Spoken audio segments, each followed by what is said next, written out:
Islam tidak menerima ibadah tanpa ilmu. Oleh karenanya apa? Perintah talabul ilmi ini, talabul ilmi faridatun. Awas, kalau perintah puasa fardhus syam, perintah haji fardhul haji, ya, perintah salat fardhus salah. Tapi kalau untuk talabul ilmi ada kalimat faridah, tidak fardhah, ada huruf ya di situ. Para alim ulama mengatakan huruf ya di situ bermakna ya sighat mubalaghah, artinya apa? Kewajiban menuntut ilmu lebih wajib daripada kewajiban-kewajiban yang lainnya. Semulia-mulianya zikir, setinggi-tingginya kalimat zikir adalah la ilaha illallah Muhammadur Rasulullah. Oleh karenanya apa? Jangan pernah permainkan kalimat la ilaha illallah. Jadikan topi la ilaha illallah di topi kita, di baju kita, Masya Allah. Awas, kita harus tahu ilmunya. Mungkin bagi kita yang tidak tahu ilmunya, Masya Allah, ini Ustaz, ini kalimah thayyibah la ilaha illallah, tapi hilang wibawa la ilaha illallah karena perilaku kita. Pakai la ilaha illallah, bawa ke mall, masuk ke kamar mandi, masuk ke WC, kadang kita mau pipis dan lain sebagainya, tidak kita lepas kalimah la ilaha illallah ini. Hilang hebatul la ilaha illallah.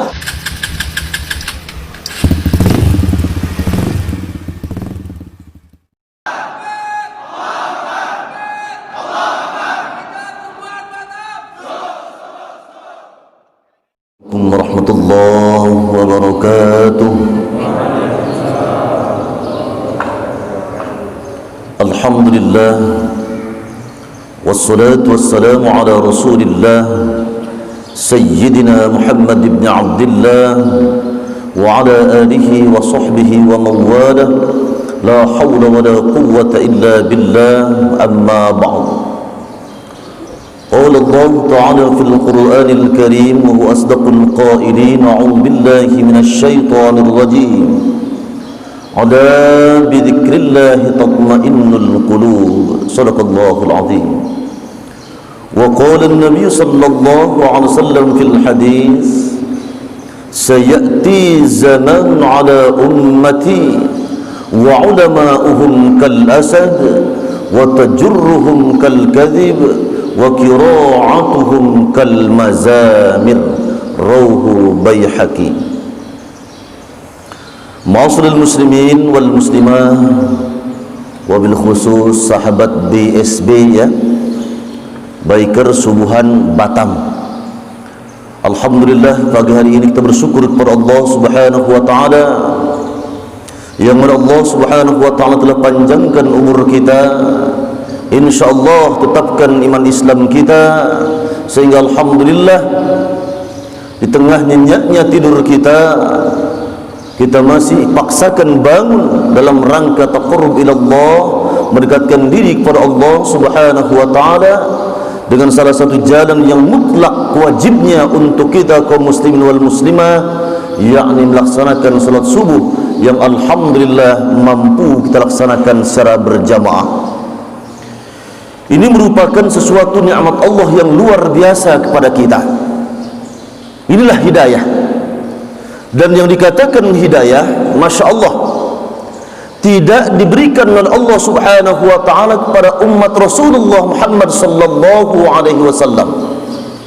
Hanya orang-orang pilihan yang menginginkan hidayah tersebut yang diberikan Allah Subhanahu wa ta'ala. Bukti daripada hidayah tidak diberikan oleh Allah Subhanahu wa ta'ala kepada semua orang, Rasulullah Muhammad sallallahu alaihi wasallam seumur hidupnya selalu berdoa agar pamannya Abu Jahal diberikan hidayah oleh Allah Subhanahu wa taala.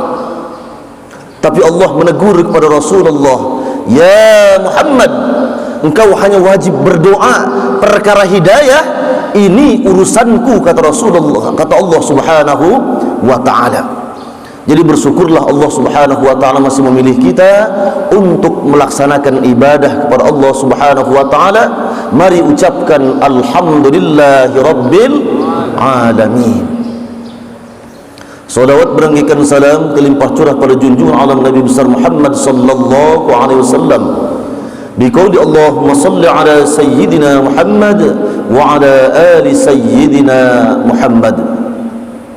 Mudah-mudahan lisan kita yang banyak mengumpat, lisan kita yang banyak mengucapkan kalimat-kalimat tiada manfaat, dengan banyak bersolawat kepada baginda Rasulullah Muhammad sallallahu alaihi wasallam.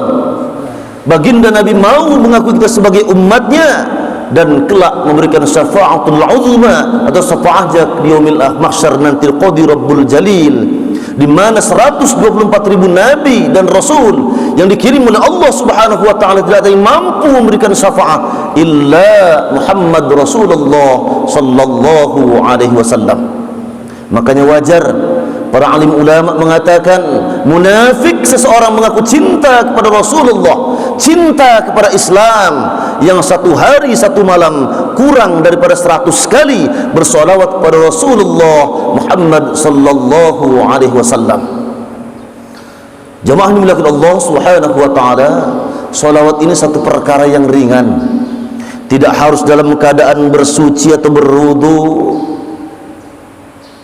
Dalam melakukan aktivitas apapun boleh bersolawat, sambil bawa motor, sambil duduk, ya silahkan. Mau Allahumma salli ala Sayyidina Muhammad boleh, wa ala ali Sayyidina Muhammad.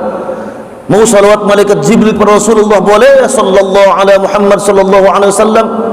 Boleh juga tidak pakai Sayyidina, jangan dipermasalahkan.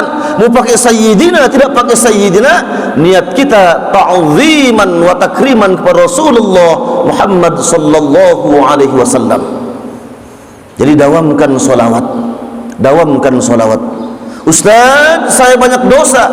Bagus mana saya banyak istighfar mohon ampun kepada Allah Subhanahu wa taala atau bersolawat? Para alim ulama mengatakan lebih baik banyak bersolawat kepada Rasulullah daripada banyak beristighfar. Karena apa? Dengan bersolawat kepada Rasulullah Muhammad SAW, para malaikat memohonkan ampun dosa-dosa kita kepada Allah Subhanahu wa taala. Dan yakinlah, jikalau malaikat yang memohonkan ampun, pasti Allah ampunkan segala dosa-dosa kita.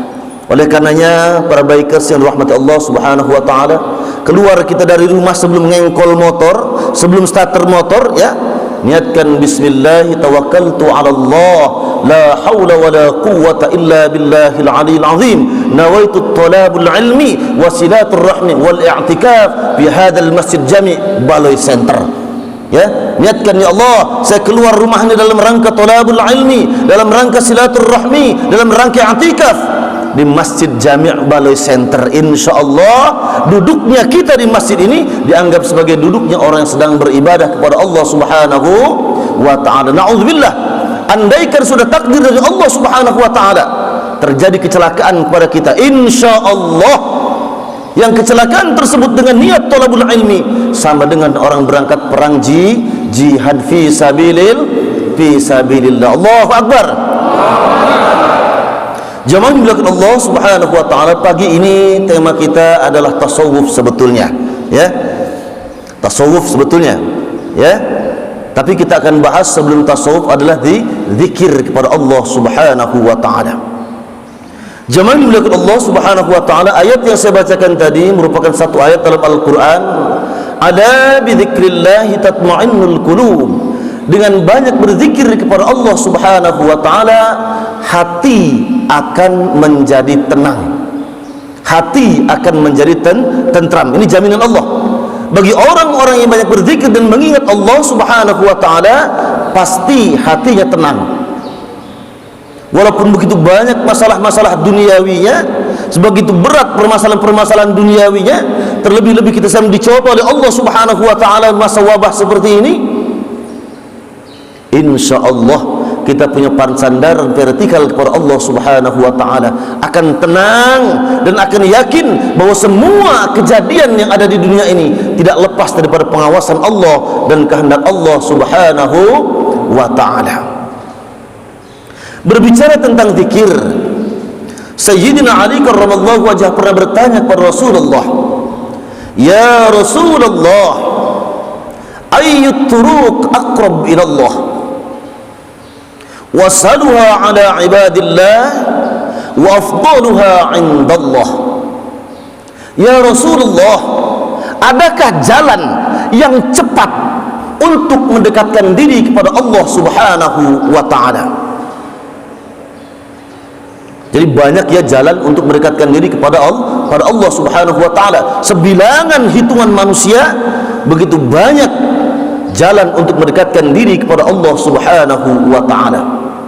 Jadi ditanyakan oleh Sayyidina Ali, ini jalan pintas, jalan tol untuk cepat dekat dengan Allah Subhanahu wa taala, untuk cepat bisa merasakan kehadiran Allah Subhanahu wa taala pada diri kita, untuk cepat diri kita merasakan bahwa diri kita dalam pengawasan Allah Subhanahu wa taala. Lalu Rasulullah menjawab, "Alaika bidawami dzikrillah." Ya Ali, dawamkan, istiqomahkan, kontinukan, lazimkan, biasakan zikrillah, zikir kepada Allah Subhanahu wa taala. Bukan zikir ya, zikir, a'udzu ya, zikir bukan zikir. Kalau zikir maknanya kemaluan, kalau zikir maknanya adalah mengingat. Sama dengan ustaz, maknanya guru, tapi ustaz, pak ustaz, nah itu mohon maaf, paha sapi bagian belakang kalau bahasa Arab ya, itu namanya ustaz. Nah, jadi kalau pak ustaz, nah, paha sapi bagian belakang lah bahasa Arab. Satu huruf sudah jauh sekali. Qalbun maknanya hati, kalbun maknanya anjing. Awas, hati-hati. Manajemen kalbu, manajemen anjing namanya. Awas, hati-hati ya. Satu huruf saja. Makanya kalau dalam ilmu nahu ada nasara yansuru nasran nisratan nasratan wa huwa nasirun laka dan lain sebagainya ya. Daraba yadribu darban darbatan dirba. Nah, banyak Masya Allah. Jadi perubahan bahasa Arab ini. Jadi kita wajib paham tentang huruf Al-Quran. Kenapa? Al-Quran merupakan imam kita. Jadi berapapun umur kita, tidak ada alasan, Ustaz saya nggak bisa baca Quran. Kenapa nggak belajar? Kenapa? Perintah thalabul ilmi ini minal mahdi ilal lahdi, dari gendongan sampai ke liang lahat. Jadi pagi para saudaraku biker subuhan ya, mari jangan hanya rame-ramenya saja, tapi rame-rame juga thalabul ilmi ya. Adakan kajian Al-Quran, adakan pengajar belajar Al-Quran dan lain sebagainya. Adakan bagaimana salat yang benar ya, rukun salat yang benar, syarat sahnya salat, syarat sahnya wudu dan lain sebagainya ya.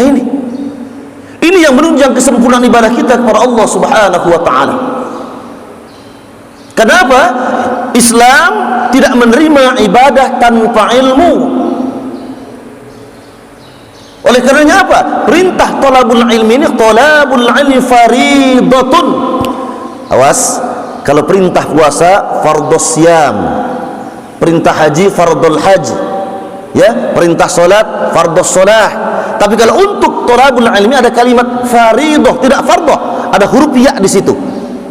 Para alim ulama mengatakan huruf ya di situ bermakna ya sighat mubalaghah, artinya apa? Kewajiban menuntut ilmu lebih wajib daripada kewajiban yang lainnya. Lebih wajib dari kewajiban puasa. Bagaimana kita akan puasa yang benar tanpa mengetahui ilmunya? Lebih wajib menuntut ilmu tentang haji daripada pelaksanaan haji itu sendiri. Punya duit kita ratusan juta bisa melaksanakan haji tanpa tahu ilmunya, Masya Allah, sia-sia haji kita. Nah, ini kembali kepada permasalahan zikir. Jadi jalan menuju Allah Subhanahu wa ta'ala sangat banyak sekali. Dan Sayyidina Ali bertanya kepada Rasulullah, ya Rasulullah, apa sih cara jalan paling cepat dekat dengan Allah Subhanahu wa ta'ala? Dan dijawab oleh Rasulullah, alaika bizikrillah. Lalu Sayyidina Ali bertanya lagi, zikir apa ya Rasulullah? Rasulullah mengatakan, afdalul zikri la ilaha illallah. Lalu Rasulullah SAW perintahkan kepada Sayyidina Ali, ya Ali, pejamkan matamu dan ikuti kalimatku setelahnya. Lalu Rasulullah memejamkan matanya, diikuti oleh Sayyidina Ali mengucapkan kalimat la ilaha illallah 3 kali. Dan ini kemudian menjadi sunnah buat kita sebelum memulai zikir ya, setelah sholat misalnya subuh, zuhur, asar, silahkan dilaksanakan ya, pejamkan mata kita sebelum mengucapkan la ilaha illallah secara cepat. Ketika kita akan mulai zikir, baca kalimah ini, afdhalul dzikri fa'lam annahu, imam mengucapkan pelan, la ilaha illallah 3 kali, makmum mengikuti juga 3 kali, juga memejamkan matanya. Boleh berapa saja. Setelah la ilaha illallah 3 kali, mau 41 kali, mau 165 kali, mau 1000 kali pun boleh. Kemudian tutup dengan Sayyiduna Muhammadur Rasulullah sambil membuka mata kita. Inilah zikir yang paling afdal yang diajarkan oleh Rasulullah kepada Sayyidina Ali. Semulia-mulianya zikir, setinggi-tingginya kalimah zikir adalah la ilaha illallah Muhammadur Rasulullah. Oleh karenanya apa? Jangan pernah permainkan kalimah la ilaha illallah. Jadikan topi la ilaha illallah di topi kita, di baju kita. Masya Allah, awas, kita harus tahu ilmunya. Mungkin bagi kita yang tidak tahu ilmunya, Masya Allah, ini Ustaz, ini kalimah thayyibah la ilaha illallah, tapi hilang di bawah la ilaha illallah karena perilaku kita. Pakai la ilaha illallah, bawa ke mall, masuk ke kamar mandi, masuk ke WC, kadang kita mau pipis dan lain sebagainya, tidak kita lepas kalimah la ilaha illallah ini. Hilang hebatul la ilaha illallah, hilang harga diri la ilaha illallah, hilang. Masya Allah. Padahal kalau yang tahu, ya Allah, la ilaha illallah ni ismuz zat, kalimah paling tinggi, lebih tinggi daripada Al-Quran itu sendiri. Awas, hati-hati ya. Ditulis di baju la ilaha illallah, kemudian dicuci di mesin cuci, campur dengan popok anaknya yang najis, yang ada air kencingnya dan lain sebagainya. Na'udzubillah summa na'udzubillah. Bukan tidak boleh, boleh kalau pandai cara menjaganya. Ini tidak, kadang-kadang ya, dibuat, dicincin, ditulis la ilaha illallah tangan kiri, cebok dipakai juga. Ya Allah, astagfirullahaladzim. Nangis para ulama-ulama ahli zikir. Kenapa? Mereka tidak pernah buat yang model seperti ini. Dibuat di bendera dan lain sebagainya, dikibar-kibarkan di bendera kecil. Setelah selesai demonya, wah, berceceran la ilaha illallah kemana-mana, diinjak. Masya Allah, na'udzubillah subhanallah. Inilah kita, kecintaan kita tanpa sadar telah menghinakan Allah subhanahu wa ta'ala. Jamaah dimuliakan Allah subhanahu wa ta'ala. Jadi porsi zikir la ilaha illallah hendaknya dalam satu hari satu malam itu yang paling kita perbanyak. Misalkan porsi zikir kita, ya, solawat 100, istighfar 100, setidaknya la ilaha illallah 165 atau 313. Lebih baik, lebih banyak, lebih bagus. Ya, terlebih bikers misalnya ya, sambil bawa motor artinya ngucap Allah, Allah, keluar Allah, masuk Allah, keluar Allah, masuk Allah, Allah, Allah, Allah, Allah, Allah, Allah, Allah, Allah, Allah, Allah. Sampaikan juga ke istri kita. Supaya apa? Menyatu kalimat Allah subhanahu wa ta'ala di dalam hati dan fikiran kita. Sehingga apa? Ketika kita dikagetkan oleh saudara kita dari belakang, hei, Allah, nah, itu yang keluar. Ini kan kadang-kadang kita lain ya Pak ya, ya saudaraku semua ya. Kadang-kadang kalau dikagetkan yang keluar, kunci, kodok, ya kadang-kadang bahasa yang tidak baik. Begitu juga perempuan, Masya Allah, apa yang dikeluarkan kadang-kadang tidak baik. Ini cerminan hati yang kosong. Tapi hati kita dipenuhi zikir kepada Allah subhanahu wa ta'ala. Kalau sering baca subhanallah, pasti yang keluar juga subhanallah. Maksudnya apa? Jangan pernah kita punya iman, punya keyakinan seperti burung beo. Burung beo itu kita ajarkan kalimah la ilaha illallah, bisa mengucapkan kalimah la ilaha illallah. Kita ajarkan assalamualaikum, bisa dia assalamualaikum. Kita ajarkan merdeka, bisa dia bilang merdeka. Tapi apakah kita jamin ketika burung beo tadi diterkam oleh kucing yang kita anggap di sini sebagai malaikat Israel mampu mengucapkan kalimah la ilaha illallah? Pasti yang keluar suara burung, suara asli burungnya. Kita nggak kepengen seperti itu. Jadi zikir kita masukkan ke dalam hati. Ketika malaikat Israel mencabut nyawa kita, yang keluar dari lisan kita adalah gambaran dari hati kita, yakni Allah, atau apa yang zikir yang kita sering ucapkan dari lisan kita. Kalau kita suka subhanallah, yang keluar dicabut subhanallah. Artinya apa?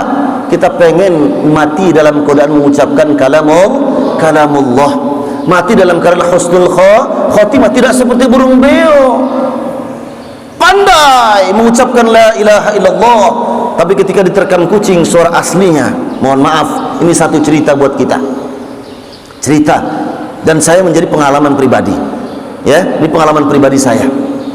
Saya pernah menjadi imam di satu daerah, di daerah Tiban, ya. Jadi di situ ada orang tua yang sudah saya anggap orang tua saya sendiri. Karena pertama saya datang ke Batam, dia yang terima saya, dia yang menempatkan saya di masjid. Nah itu. Ini bukan membuka aib, ini hanya segera cerita, saya tidak sebutkan namanya untuk menjadi iktibar buat kita. Tapi orang tua saya ini punya kebiasaan. Kalau habis sholat Isya seperti satu kecanduan. Kalau nggak main batu sampai jam 12 sambil minum teh telur di warung itu, masya Allah nggak puas hatinya. Jadi setelah sholat Isya masih pakai peci, masih pakai sarung, ngumpul di warung, di kedai sambil minum teh telur, main batu sampai jam 12. Ya Allah, Allah tunjukkan ketika sakaratul maut di rumah sakit Otorita Batam, ya, ibu kemudian manggil saya, sudah sekarat di masjid Otorita Batam, di rumah sakit Otorita Batam. Bisa nggak kira-kira anak datang ke sana? Saya ngebut pakai motor ke sana. Saya lihat retina matanya, pupil matanya sudah mulai mengecil. Ya, itu salah satu tanda kalau sudah dekat. Saya ajarkan ke telinganya, la ilaha illallah. Sebelah kanan diam, tak ada reaksi apa-apa. Jadi saya bisikan ke sebelah kiri, la ilaha illallah. Melotot dia sama saya. Oh, mungkin pikir saya kepanjangan, karena napasnya orang sekarang kan memburu, ya. Nah seperti itu.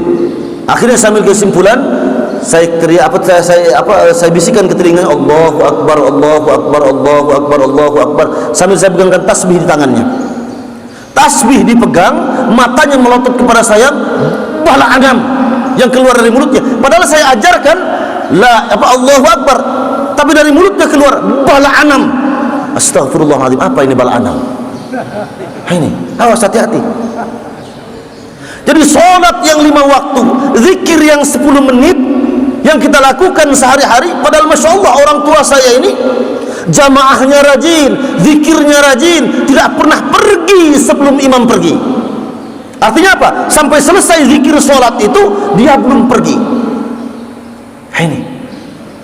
Tapi kenapa masya Allah ketika sakaratul maut seperti itu, ternyata yang lebih masuk ke dalam hatinya dan lebih lama, ya gimana habis sholat Isya sampai jam 12 kadang-kadang, ya gimana nggak masuk ke hati? Bala anam kena pula tuh kan, masya Allah. Awas, ini adatul lahwi, lahun wala'abun, satu perkara yang melalaikan, bohong, ya. Kalau orang main batu ingat kepada Allah, bohong, dihantamkan di batu itu Allahu Akbar, jarang. Mati wa angwa itu ada seperti itu, ya. Jadi masya Allah, hati-hati saudaraku rahmat Allah subhanahu wa ta'ala. Jauhi perkara-perkara yang itu dapat melalaikan hati kita daripada lepas ingat kepada Allah subhanahu wa ta'ala. Kenapa? Kita tidak pernah tahu kapan Allah mencabut nyawa kita. Wallahu a'lam, saya sedang berbicara seperti ini kemudian pulang mati, bisa? Ya? Ini rahasia Allah subhanahu wa ta'ala. Jadi dawamkan zikir kita di dalam hati kita, ya. Kalimah Allah, Allah, Allah, Allah, perbanyak sholawat. Allahumma salli ala Muhammad wa ala ali Muhammad, Allahumma salli ala Muhammad wa ala ali Muhammad, Allahumma salli ala Sayyidina Muhammad wa ala ali Sayyidina Muhammad. Dawamkan ini. Tujuannya apa? Mengharapkan rahmat Allah subhanahu wa ta'ala agar kalimat ini ketika sakaratul maut mau keluar dari lisan kita. Jemaah di belakang Allah Subhanahu wa taala, pagi hari ini merupakan berkah daripada Allah Subhanahu wa taala yang besar buat kita. Ya, kita duduk bersama-sama di tempat yang mulia, ya, dalam rangka taqarrub ila Allah. Dawamkan ini, lazimkan ini, niatkan ini terus menerus secara istiqomah, susah maupun senang, hujan, kalau sudah niat jalan, ya, insya Allah saya juga gabung nanti ya, insya Allah. Jadi kalau daftar kamu siapa nanti? Daftar sama siapa nanti nih? Karena saya juga punya motor, walaupun butut-butut punya motor. Katanya tadi kan motornya boleh apa saja tuh, ya. Saya pikir motornya harus apa yang besar. Saya motornya Masya Allah Vega R, tapi Alhamdulillah masih bisa jalan insya Allah. Kalau keliling Batam masih bisa lah, ya. Saya pun mau daftar nanti. Nanti kalau pas subuh misalnya saya nggak ada jadwal di masjid di mana-mana, saya insya Allah pasti ikut, ya.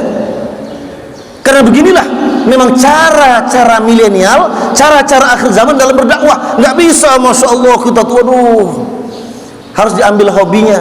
Ada yang hobi goes, dakwah melalui goes, silahkan, ya. Ada yang hobi pakai motor, silahkan pakai motor. Nah, ini jadikan semua sarana, yang penting sarana tersebut tidak dilarang oleh Allah Subhanahu wa taala sebagai ajang untuk mendekatkan diri kepada Allah Subhanahu wa taala. Sayyidina Abu Bakar pernah melihat Rasulullah sallallahu alaihi wasallam tersenyum sambil tertawa di bawah pohon kurma, sendiri Rasulullah ini. Lalu Sayyidina Abu Bakar bertanya, "Ya Rasulullah, kok wajahmu senang sekali kelihatannya, engkau tersenyum dan tertawa?" "Ketahuilah ya Abu Bakar, aku senang di akhir zaman sepeninggal kita nanti," kata Rasulullah, "banyak umatku membuat taman-taman surga." Masya Allah. Bagaimana mungkin ya Rasulullah, sementara mereka belum wafat kok bisa membuat taman-taman surga? "Ketahuilah ya Abu Bakar, di akhir zaman umatku banyak membuat halakoh-halakoh, kumpulan-kumpulan, organisasi-organisasi, ya termasuk salah satu bakers ini, ya, yang mereka tujuannya adalah dalam rangka beribadah kepadaku, dalam rangka ingat kepadaku, dalam rangka mengagungkan agamaku." Kata Rasulullah Muhammad sallallahu alaihi wasallam, tuh hebatnya Rasulullah. Beliau hidup 1500 tahun yang lalu sudah tahu kejadian yang akan datang. Ini karena itu salah satu mukjizat Rasulullah lam yakhtalim qattu mutlaqan abada wa matasa'ab aslan fi madaz zamani min huddawa bufalam tahrub wama waqa'at subabatun abadan bi ismil hasani bi khalqihi ka'amman min ru'yatun thabatat walau yura aslu wa minhu fi'ilani. Ini Rasulullah mulia.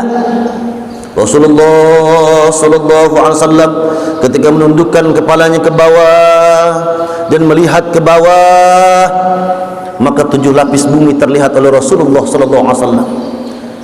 Tatkala beliau menengadahkan ke langit, 7 lapis langit terlihat oleh Rasulullah Muhammad sallallahu alaihi wasallam.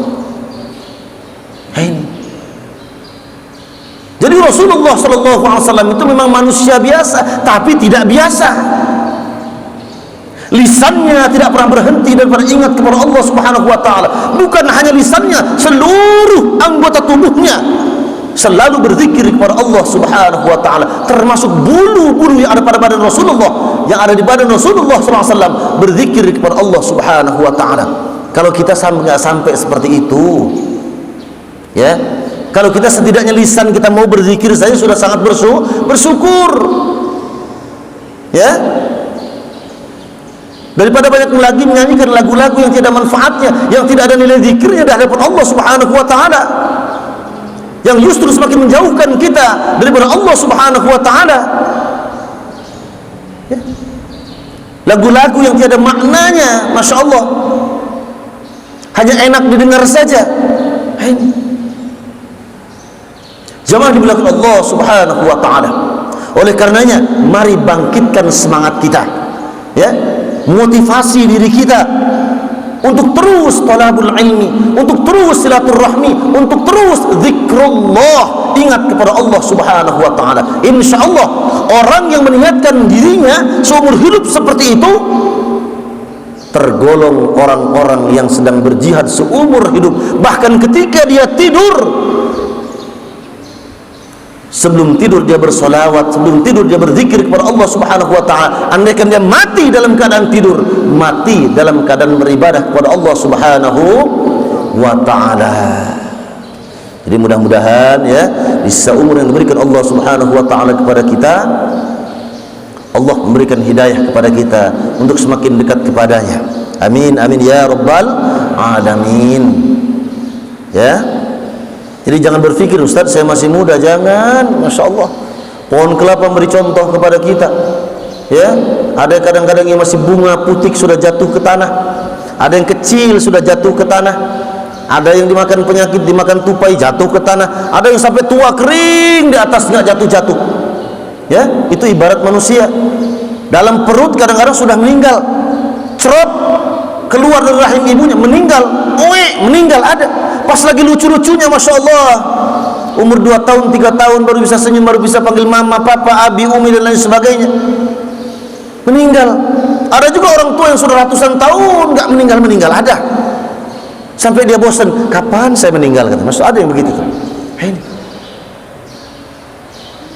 Inilah kita, mumpung masih diberikan umur oleh Allah Subhanahu wa ta'ala, mari dekatkan diri kita kepada Allah Subhanahu wa ta'ala. Banyak thalabul ilmi, banyak silaturrahmi, ya, dan banyak mengkaji tentang agama. InsyaAllah kita akan tergolong orang-orang yang hasan, orang-orang yang bertakwa, orang-orang yang mukhlis, dan digolongkan oleh Allah Subhanahu wa ta'ala sebagai orang-orang yang muttaqin. Amin, amin ya rabbal alamin. Takbir, takbir.